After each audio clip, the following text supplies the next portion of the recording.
Thank you, Madam Secretary. The work is done on this committee hearing. We'll go ahead and adjourn. And what we will do is move over to our informational hearing, and I will open our hearing for the Transportation Technology Research in California opening statement. If the sergeants could actually pull the podium from the, there we go, Tony's on it. So, members, today we're talking about the future. For decades, California has been at the forefront of transportation technology research and development. Changeable message signs, connected corridors, autonomous vehicles, these are all innovations pioneered here in California. In the future, we will come to rely more and more on new technologies to optimize our transportation systems and get the most value out of our limited transportation resources. California's future sustainability and economic vitality depend on our state's continued innovation. Today's hearing will focus on research conducted in California and how the state can best encourage innovation and the implementation of new technologies. We will hear first from Caltrans and the UC Institute of Transportation Studies on the state's current research capacity and what that capacity could be in the future. We will then hear from local agencies on their experiences in implementing new technologies, as well as how they envision the state could encourage research and development that meets the needs of agencies across California. The question I pose to our panelists today is this: if the legislature should increase the state's investment in transportation research, what benefits could we expect to see to our transportation system as a whole? Today, the committee's hopes to learn how the state can best position itself to take advantage of our world-class research facilities and ensure our history of innovation and how it continues to far, far into the future. And so with that, I'd like to ask Mr. Linder to make a statement based on this hearing, and then we'll move on to our first panel. Thank you. I look forward to the ongoing conversation about technology and our transportation network. It clearly is the future, and California, rightfully so, is the birthplace for it, for this innovation. So, again, it's my pleasure to be a part of the discussion, and I look forward to it. So it looks like we're almost into the construction phase is almost over of the dais, and they're on time and on budget. Thank you very much, Special Services. So we're looking forward to a vigorous discussion with our first panel. So we'll ask Malcolm Doherty, the director of Caltrans, to come up. Alexander Bayan, the director of the Institute of Transportation Studies from UC Berkeley. And Brian Taylor, he's the director of the Institute of Transportation Studies at UC Los Angeles, or UCLA. And I want to thank you, Mr. Executive Director Malcolm Doherty, for taking the time to be with us today. It means a lot to me. So please, when you're ready, we're able to go. Thank you, Mr. Chair and members. It's my pleasure to be here.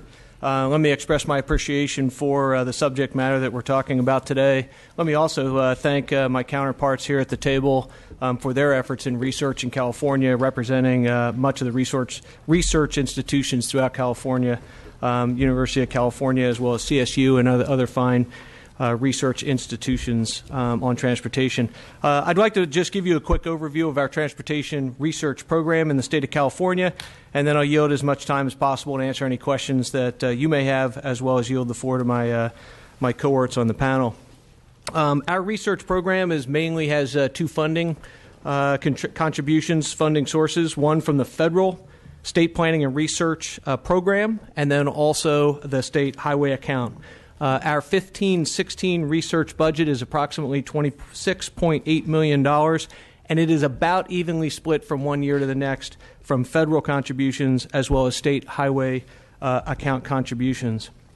The SPNR, state planning and research portion of it is administered by the Federal Highway Administration, generally funds state-specific transportation research tasks that are identified by Caltrans functional research, functional programs, and then also supports the National Research Program, specifically the National Highway Research Program, NCHRP, and TRB, the Transportation Research Board. The state highway account portion, approximately $13.2 million, provides matching funds for federal funded research tasks, also provides matching funds for the university transportation centers in the state of California, and then supports technology transfer and implementation of research results and products. The Caltrans funds are funds a balanced comprehensive research program for the Department of Transportation. And the Department of Transportation for the state of California, Caltrans, has one of the largest research programs of any DOT in the country. And it funds essentially 6 programs. First, a Caltrans functional research program, which would basically be design, construction, pavement new technologies, geotechnical, and safety and mobility type research. That constitutes approximately 45% of our research program. Also funds technology transfer implementation, and that's a very small piece. That's about 3%, and that is done, our technology transfer program is done through ITS Berkeley. About 20% of our research dollars goes to University Transportation Centers, and that includes the Mineta Transportation Institute, the University of California Center of University of California, Berkeley, UConnect at UC Berkeley, the National Center of Sustainable Transportation at UC Davis, as well as Metrans at the University of Southern California. State research support also for partnerships. State research supports partnerships with the research centers, which constitutes about 12%. And this also goes to California institutions, Advanced Highway Maintenance and Construction Technology at UC Davis, UC Pavement Research Center at UC Berkeley and UC Davis, PATH, which is the Partners for Advanced Transportation Technology at Berkeley, as well as PEER, the Pacific Earthquake Engineering Research Center at Berkeley. Now, these last 2 contributions are directly to UCs and other secondary institutions, research institutions in California, represents about 1/3. A significant part of our functional research, which constitutes 45%, also goes to California universities for that research. About 20% of our research money goes to a national research program for TRB, as well as strategic highway research and cooperative research programs. And then less than 1%, but an important part, is also crash testing for roadside safety devices, either guardrail or barriers, crash cushions, bridge rails, and those types of things. So that basically breaks up the dollars that we have to invest in research. We approve our research portfolio by utilizing technical advisory panels, program steering committees. We have an advisory committee, and then that portfolio goes to our executive board, which is all of my deputies and district directors, to approve that research portfolio. So of our different research tasks in our portfolio, about 325 total tasks, about 150 of those are assigned to UTCs.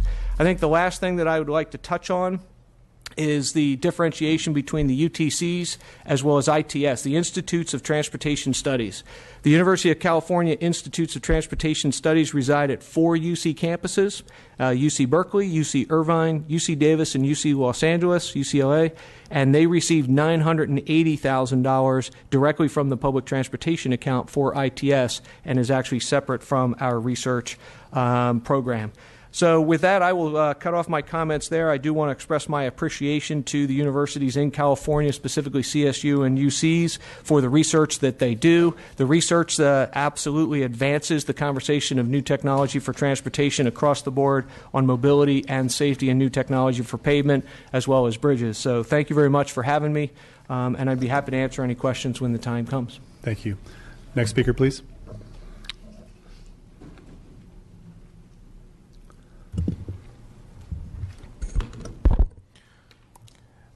Thank you, Chairman Fraser, and members of the committee, for giving me the opportunity to present to this audience today. I'm very honored to be here. My name is Alex Bine. I'm the director of the Institute of Transportation Studies at UC Berkeley. I'm a faculty in the electrical... Thank you. Go Bears. I'm a professor in the Electrical Engineering and Computer Science Department in the Civil and Environmental Engineering, and I'm a faculty scientist at the Lawrence Berkeley National Laboratory.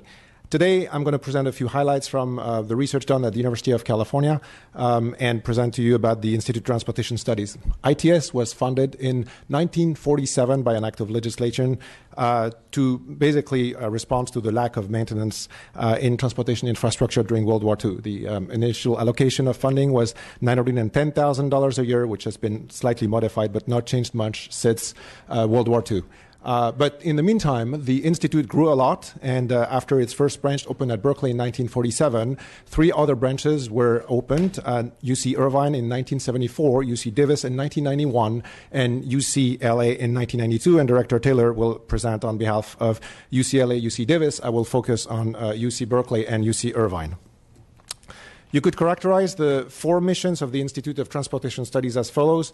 We're an institution who does research on behalf of public agencies, on behalf of the state and the private sector. Because we're based at the university, we do a lot of research and teaching. We support an entire curriculum in many fields of transportation and transportation-related fields.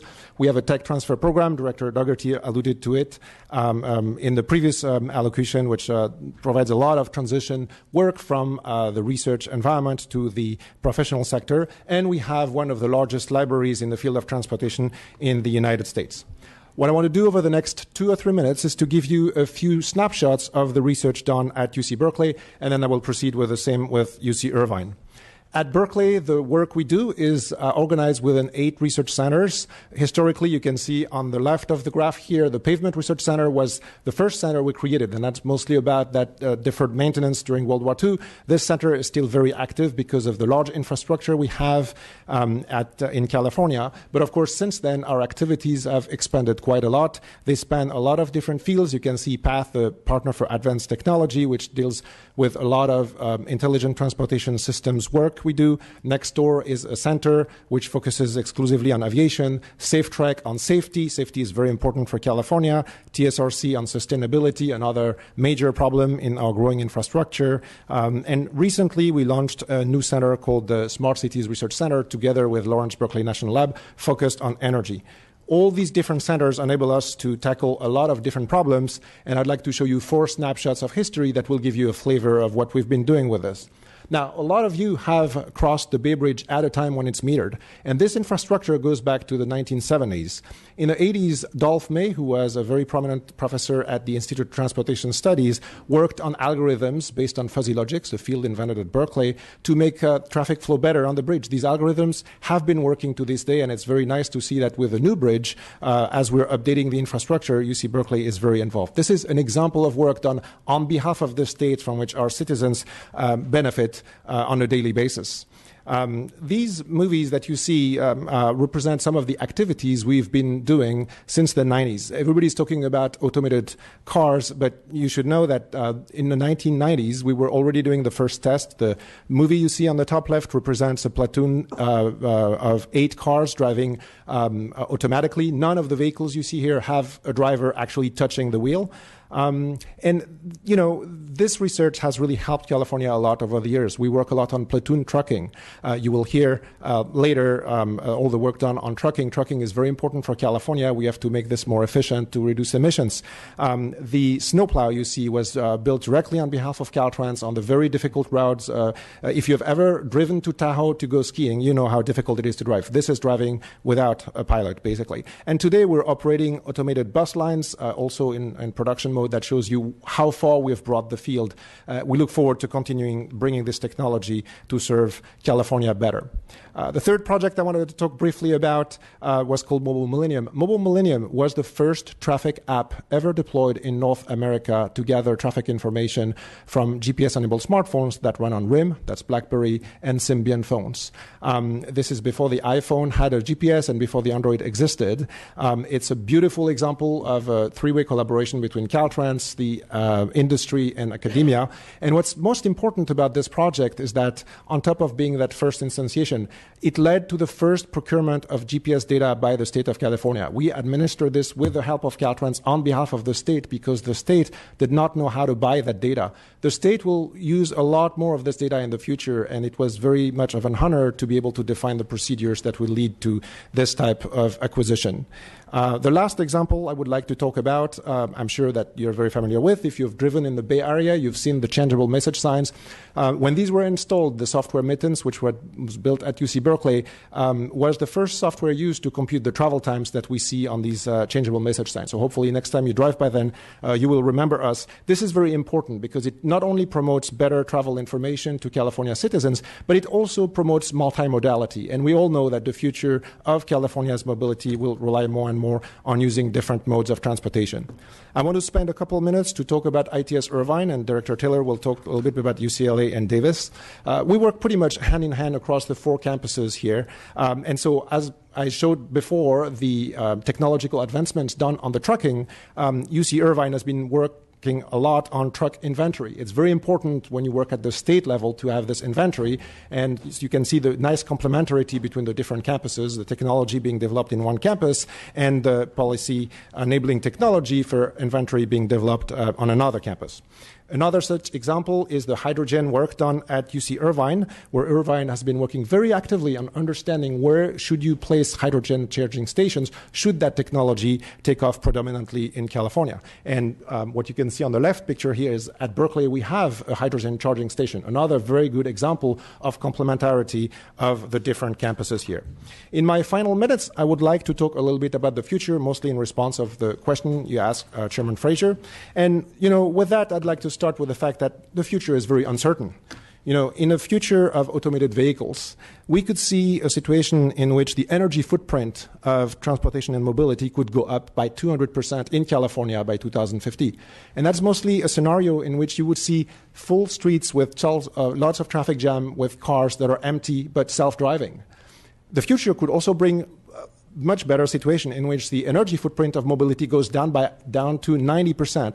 And that's a smart city in which this mobility has been handled properly. And the truth is, in 2050, we will probably be somewhere in between these two numbers, and that's where ITS can help. We can build the proper tools to analyze scenarios brought by the future, and that's what we'd like to do. If I just want to take a very small example, for example, in Southern California, not too far from UCLA ITS, if you just take that little 3-mile stretch of freeway along the I-210 corridor, and if only 15% of the people driving that corridor all started to use Waze or Google or the same app, you could see an increase of travel time just on these 3 miles of arterial street by up to 17%.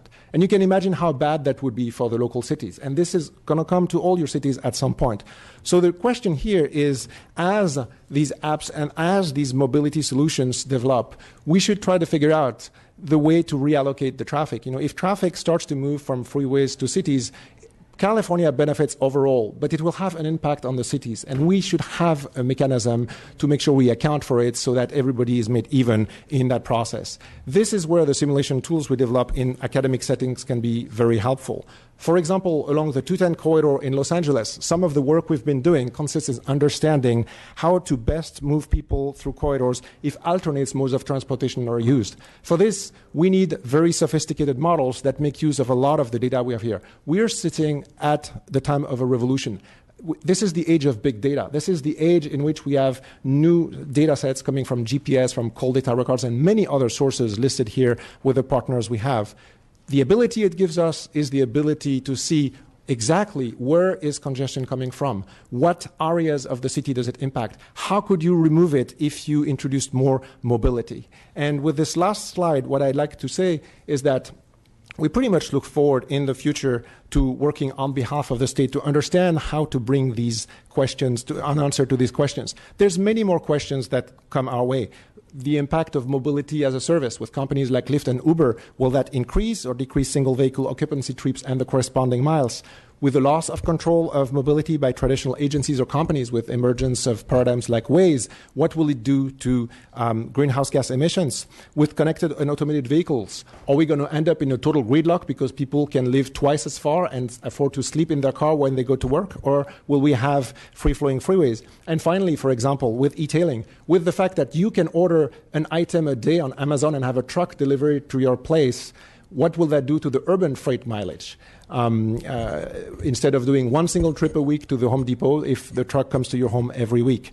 So this is why we need important and accurate models that can model what California citizens do so we can understand how better regulate and how better plan our transportation network. So at ITS, Berkeley, Davis, Irvine, and UCLA, we look forward to working on these important problems together. I think with future growth in mind, we look forward to do more policy outreach and technical assistance to the state. We really look forward to increasing opportunities in competing for extramural funding. We can bring more dollars to California by bidding on more federal contracts and even international contracts, and that's something we really would like to do. We'll also expand our curriculum for continuing education, and we look forward to continuing pioneering technology and data-driven policies to help California better. So I will now pass it to the next speaker, Director Taylor from UCLA, and I'll look forward to your questions in the next session. Thank you. Mr. Taylor, thank you. Good afternoon, Mr. Chairman and members of the committee. It is indeed an honor to speak before you today. I'm Brian Taylor. I'm a professor of urban planning. I direct the Lewis Center for Regional Policy Studies and the Institute of Transportation Studies in the UCLA Luskin School of Public Affairs. Go Bruins. I'm also an alum of UC Berkeley, so go Bears as well. As Professor Bayan noted, the University of California Institute of Transportation Studies aims for no less than to be the research arm for transportation for the state of California. And it's important to think about who we are. We're professors, we're research and teaching staff and students dedicated to addressing the state's and the globe's pressing transportation challenges, reducing the carbon footprint of our transportation systems, linking workers and job seekers to employment, managing traffic flows, moving goods in our economy, increasing the number of viable transportation choices, improving public health, and developing fair and sustainable ways to pay for our transportation systems. This is our work. And while our research spans every component of our transportation systems, and indeed it's immense across the four branches, from the potential of new technologies to create smarter, cleaner travel, which you heard a little bit about, to understanding how goods movement affects the economy. In my brief time before you today, I want to highlight just 3 of the dozens of areas where our work is helping California. The first is on better understanding the greenhouse gas impacts of transportation projects. Much of the work on reducing the carbon footprint of our land use and transportation systems is based on plausible, if largely untested, ideas about how changes in land development and alternative travel choices will affect travel patterns and emissions. Researchers at UC Davis and UCLA have been tackling this issue head-on through rigorous evaluation of ways to improve the effectiveness of sustainable community strategies, to invest our cap-and-trade revenues more effectively. Our recent work has developed evidence-based guidelines to help local governments and transportation agencies plan intelligently for reduced carbon emissions. We've assisted in the development of California's Sustainable Freight Action Plan to more rigorously and comparably evaluate greenhouse gas effects of projects and programs, as well as to develop ways to systematically compare greenhouse gas outcomes across transportation modes, to bring some science to the policy. Some of our most recent work in this area at UCLA has examined ways to ensure that the benefits of cap-and-trade revenues meaningfully reach disadvantaged communities. At UC Davis, ITS research is directly reflected in the California low-carbon fuel program that is in place today, providing for a 10% reduction in the carbon intensity of fuels via a market-based credit trading system. The second area I'd like to highlight concerns the fair and sustainable finance of transportation systems that fuel the California economy. While the links between mobility and economy are intuitive, they're surprisingly understudied. We operate on hunches in many ways. To address this at UCLA ITS, we're measuring the effects of traffic congestion on economic and social activity in metropolitan Los Angeles and the San Francisco Bay Area, including how traffic delays affect employment access, as well as the location choices of new firm startups. In addition, wise management and maintenance of our existing transportation infrastructure and strategic investment in new capacity and new modes grows the California economy and potentially saves billions in wasted time and maintenance in the long run. To contribute to our wisdom in the management and maintenance of our system, our research on financing includes studies of the eroding buying power of fuel taxes, planning and equity implications of local option transportation sales taxes, and the potential of new technologies to enable road user charges that may eventually replace our current transportation system taxes, and allowing for better management of traffic flows in the process. A UCLA ITS faculty member is currently on the California Road User Charge Pilot Study Committee, and we've recently completed studies of the equity dimensions of these fees in Southern California. We're also wrapping up work on the consequences of the recent fuel tax swap here in California, which is indeed a complicated exercise. Beyond just studying these issues, we've worked hard to make our transportation finance research useful and digestible to policymakers. In addition to preparing and disseminating a series of policy briefs on our work, UCLA ITS conducted a series of lunchtime seminars here in Sacramento on state transportation finance a few years ago. While these were very well received by transportation staff and leaders in Caltrans and other organizations in Sacramento, we actually had to secure private endowment funding to pay for them. Unfortunately, because we had no ongoing support for the series, an important vehicle for neutral, informed party to host serious discussion of finance among many key and competing interests here in Sacramento was lost. We also recently organized a 3-day symposium on our future of transportation finance as part of our Lake Arrowhead Transportation Land Use Environment Policy Series, which was attended by over 100 public and private leaders throughout the state. This series, which brings decision makers, stakeholders, and researchers together each fall, is supported by over 24 public and private organizations. The third area of research I'd like to highlight concerns getting the most out of our major investments in public transit.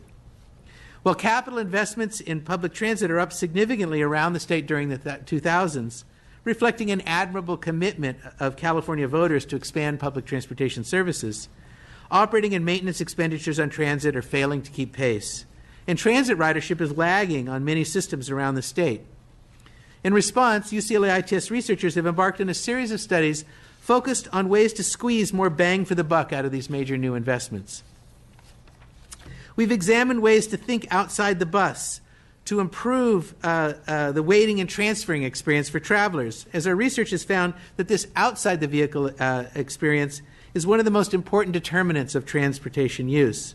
This work has included award-winning research on ways to make transit stops and stations safer for passengers, as it's at the stops and stations where people are most likely to be victimized. Our bang for the buck research has also helped transit operators better understand their costs of service delivery and ways to alter transit fare structures to both increase ridership and social equity.